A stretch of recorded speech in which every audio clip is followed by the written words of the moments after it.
ये उंगली अपनी अपनी छाती पर रखो और नजर बाबा साहेब की ओर लेकर आओ। जिस बाबा साहेब ने आपके लिए 21-21 घंटे पढ़ाई की, उस बाबा साहेब को आपने अनाथ कर दिया। जिस बाबा साहेब ने आपको शिक्षा का अधिकार दिलाया, आपने उसकी बात नहीं मानी। जिस बाबा साहेब ने आपको राजनीति में पहुंचा दिया, उस बाबा साहेब की आपने बात नहीं मानी। जिस बाबा साहेब ने आपके लिए अपने 4-4 बच्चे बलिदान कर दिए, उस बाबा साहेब की आपने बात नहीं मानी। जिस बाबा साहेब ने अपनी जान से प्यारी पत्नी को आपके लिए बलिदान कर दिया, उस बाबा साहेब की आपने बात नहीं मानी। जिस बाबा साहेब ने अपने शरीर का एक एक पल, एक एक अंग आपके नाम कर दिया, उस बाबा साहेब की आपने बात नहीं मानी। जिस बाबा साहेब ने आपको नाली की कीचड़ से उठाकर इस देश का शासक बना दिया, आपने उस बाबा साहेब की बात नहीं मानी। अब आप सब लोग मुझे जवाब दो कि आप अच्छे बेटे बेटी हैं या बुरे बेटे बेटी हैं, बोलो।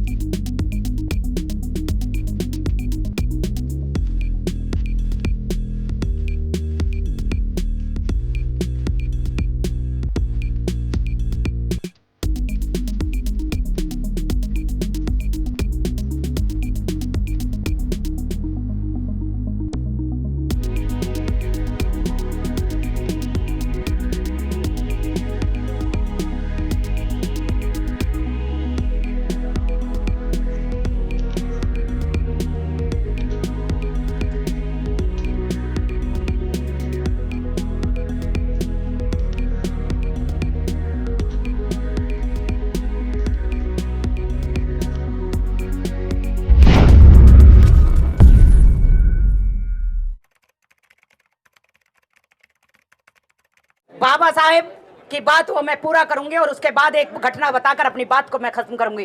बाबा साहेब ने जब हमें पानी पीने का अधिकार दिलाया, जिस चादर तालाब पर बाबा साहेब अपने हजारों अनुयायियों के साथ उस अधिकार को लेने के लिए गए, बाबा साहेब को वहां चोट आई थी। लेकिन आज तुम्हें जानकर ये अचंबा होगा कि उसी तालाब के बीचों बीच बाबा साहेब की बहुत बड़ी स्टैचू शोभायमान हो रही है। बाबा साहेब ने हमें अधिकार तो दिलाया और ये पूरा भारत बाबा साहेब के नाम से ही जाना जाता है, बुद्ध के नाम से ही जाना जाता है। एक पलड़े में 33 करोड़ देवी देवता हैं और एक पलड़े में बुद्ध और बाबा साहेब हैं, तो पलड़ा किसका भारी है? शिक्षा का अधिकार दिलाया, दिलाया या नहीं दिलाया? आरक्षण हमें दिलवाया, जज हमें बनवाया, मैनेजर हमें बनाया, अधिकारी हमें बनाया, राजनीति में हमें पहुंचाया, प्रसूति अवकाश दिलवाया, रिजर्व बैंक इंडिया की स्थापना की, भागड़ा नल की स्थापना की, साप्ताहिक अवकाश दिलवाया, मान सम्मान दिलाया, तो क्या बचा? और आदमी के सम्मान से बढ़कर कुछ नहीं है। चाहे कोई कितना भी करोड़पति है, लेकिन अगर किसी औरत का, किसी आदमी का सम्मान नहीं, इज्जत नहीं, तो वो पैसा बेकार है। क्योंकि बाबा साहेब कहते थे, बाबा साहेब ने एक उदाहरण दिया था कि मैं अपने समाज को किस तरीके से आंकता हूं। बाबा साहेब कहते हैं कि एक मोहल्ला है वैश्याओं का, उनके पास पैसे की कोई कमी नहीं होती, उनके पास नौकर चाकर भी होते हैं। सुबह वो उठती हैं और अपने नौकर से कहती हैं, अरे मेरे लिए ये लेकर आना, मेरे लिए लेकर आना। वो अच्छा खाती हैं, लेकिन उनके पास इज्जत नहीं, मान सम्मान नहीं। पैसा हो सकता है लेकिन इज्जत और मान सम्मान नहीं हो सकता। दूसरी तरफ बाबा साहेब कहते हैं कि मैं अपने समाज की महिलाओं से ये चाहता हूं कि वो चटनी से रोटी खाएं, लेकिन अपनी इज्जत को बचाने का काम वो श्रम करे। और अगर कोई जबरदस्ती तुम्हारी इज्जत को लूटने का काम करता है, तो ये डॉक्टर भीमराव अंबेडकर ने भारत के संविधान में तुम्हारे लिए अधिकार लिख दिए हैं। अगर कोई तुम्हारी तरफ आंख उठाकर भी देखे, तो इस भारत के संविधान की शरण लेना और उन दोषियों को सीधे जेल की हवा खिला देना, ये बाबा साहेब ने तुम्हारे लिए इस भारत के संविधान में कर दिया है। एक तरफ भारत का संविधान जिसमें मनुस्मृति ने सब कुछ छीना, और बाबा साहेब ने संविधान में तुम्हें सब कुछ दिला दिया। बाबा साहेब की एक घटना मैंने अभी ये छोटी सी आपको बताई, और एक कहानी मैं आपको बताकर बहुत शॉर्ट सी अपनी बात को विराम करूंगी। जो लोग यहाँ पर अपनी महिलाओं को लेकर नहीं आए, आगे जब भी यहाँ कहीं भी प्रोग्राम होते हैं, घर से महिलाओं को लेकर जरूर आना, क्योंकि बाबा साहेब ने कहा था कि मुझे पुरुषों से ज्यादा महिलाओं और युवाओं पर विश्वास है। एक महिला अगर शिक्षित होती है तो वो दो दो परिवारों को शिक्षित करती है। वो अपने मायके के परिवार को शिक्षित करती है और अपने ससुराल के परिवार को शिक्षित करती है। और अगर एक महिला समाज में काम करने लग जाए तो न जाने वो कितने परिवारों को जगाने का काम करती है। बाबा साहेब ने महिलाओं को पुरुषों से ज्यादा अधिकार दिलाए या नहीं दिलाए? जब तुम पैर की जूती होती थी तो तुम्हें कुछ भी अधिकार नहीं, लेकिन भारत का संविधान बनाकर बाबा साहेब ने तुम्हें सर का ताज बना दिया। सारे अधिकार इनसे छीन कर जो इनके पास थे, तुम्हारे अधिकार इन पुरुषों ने छीने थे। इन्होंने नहीं दिए तो हमारे समाज के, लेकिन मनुवादी लोगों ने तो छीने थे ना। जिन लोगों ने मनुवादी ग्रंथ बनाए उन्होंने सब कुछ छीन लिया और हमें अश्लीलता का गंदा जीवन जीने पे मजबूर उन्होंने धर्म ग्रंथों ने कर दिया। एक कहानी है जो छोटी सी, इसे जरा ध्यान से सुनना। एक माँ बाप अपने बच्चे को पाल पोस कर बड़ा करते हैं, सभी माँ बाप करते हैं। बच्चा धीरे धीरे बड़ा होता है और बच्चा मेहनत से पढ़ता रहता है। पिताजी जो कमा कर लाते हैं बच्चे की शिक्षा पर खर्च करते हैं। जब बच्चा बीमार होता है तो माँ रात रात भर जागकर उसका ध्यान रखती है, हर माँ रखती है। बच्चा बड़ा होता जाता है, पिताजी और माँ भी खुश। धीरे धीरे उस बच्चे की एक अच्छी जॉब लग जाती है। बच्चे की मेहनत और माँ बाप की मेहनत, दोनों की मेहनत रंग लाई। जब बच्चे की जॉब लग गई, अच्छी कुर्सी उस बच्चे ने पाई, तो फिर क्या हुआ, उसने सोचा कि अब हमें इस बच्चे की शादी करा देनी चाहिए। अब हमारा आखिरी फर्ज यही है कि चलो अब हम बूढ़े होते जा रहे हैं, हमें अपने बेटे की शादी करा देनी चाहिए। उन्होंने अपने बेटे की शादी कराई। अब घर में जो बहू आई शायद दिल्ली की आ गई, क्योंकि दिल्ली देश की राजधानी है। मॉडर्न बहू आई। अब बहू ने तो गरीबी देखी नहीं थी, सास ने गरीबी देखी थी। अब जब बहू मॉडलिंग करती थी, महंगे महंगे होटलों में खाना खाने के लिए जाती थी, जींस टॉप पहन कर रहती थी, तो सास को अच्छा नहीं लगता था। वो उन्हें टोका करती थी कि बेटा ज्यादा फिजूल खर्ची मत किया कर, क्योंकि उस सास ने गरीबी देखी थी। अब यही टोकना उस बहू को अच्छा नहीं लगता था। उसने धीरे धीरे अपने पति के कान भरने शुरू करिए। महिलाएं ज्यादातर ऐसे ही करती हैं। उसने धीरे धीरे अपने पति के कान भरने शुरू किए और उसके कान भरने की मेहनत कुछ ही दिनों में रंग लाने लगी। और जब उसने देखा कि अब मेरा पति पूरी तरीके से मेरे वश में है, तो उसने कहा, देखो जी, मुझे अब आपसे कुछ कहना है। उस पति ने कहा कि बता तुझे क्या चाहिए। देखो तुम्हारी ये बूढ़ी माँ मुझे वहां जाने से रोकती है, मुझे ये पहनने से रोकती है, मुझे ये खाने से रोकती है, और तुम्हारा ये बूढ़ा बाप जो लाठी डंडा लेकर चलता है, रात रात भर खे करता है, दिन में बुढ़िया चैन से नहीं रहने देती और रात को ये बूढ़ा चैन से सोने नहीं देता। मेरा तो दिन रात का जीना मुश्किल हो गया है। अब उस पति ने कहा, तो तू क्या चाहती है? अब उसने सोचा मेरी बात मानी जाएगी। उसने झट से अपने पति से कहा, देखो जी, हमारे पास पैसे की कोई कमी नहीं है, अच्छी गाड़ी अच्छा घर हमारे पास है, नौकर भी हमारे पास है। अब आप ऐसा करो जी, गांव के बाहर जो थोड़ी ही दूरी पे अनाथ आश्रम है, हम तुम्हारे माँ बाप को वहां छोड़ देते हैं और हम दोनों चैन से रहेंगे। अब वो पति अपनी पत्नी की बात को टाल नहीं सका। गाड़ी में अपने बूढ़े माँ बाप को बिठाया और अनाथ आश्रम में अपने माँ बाप को छोड़कर आ गया। इतने ही उस मैडम को एक बात और सूझ गई। दिल्ली की थी ना, दिल्ली की महिलाएं ज्यादा चतुर और चालाक होती हैं। इतने ही गांवों के मुकाबले, इतने ही उस मैडम के दिमाग में एक बात और आई। जैसे ही वो गाड़ी में बैठी थी, अब उसने कहा, अब मैं आगे का सारा ही फंद काट देती हूँ। जैसे ही पति आता है, उसने कहा, जी बस मेरी एक छोटी सी और बात मान लेना, आगे मैं आपसे कुछ ना कहूंगी। अब उस पति ने कहा कि अब तुझे क्या चाहिए, अब तो मैंने तेरी सारी बात मान ली। तब वो कहती है कि बस एक बार और जाओ अनाथ आश्रम के अंदर और अपने माँ बाप से ये कहकर आना कि मेरे घर में कुछ भी खुशी हो, कोई भी त्यौहार मैं मनाऊं, कोई भी अच्छा काम करूं, लेकिन तुम्हारे माँ बाप मेरे घर के अंदर नजर नहीं आने चाहिए। मैं जो भी बनाऊंगी वहीं अनाथ आश्रम में भिजवा दूंगी, लेकिन उनके कदम, उनका चेहरा मैं अपने घर के अंदर नहीं देखना चाहती।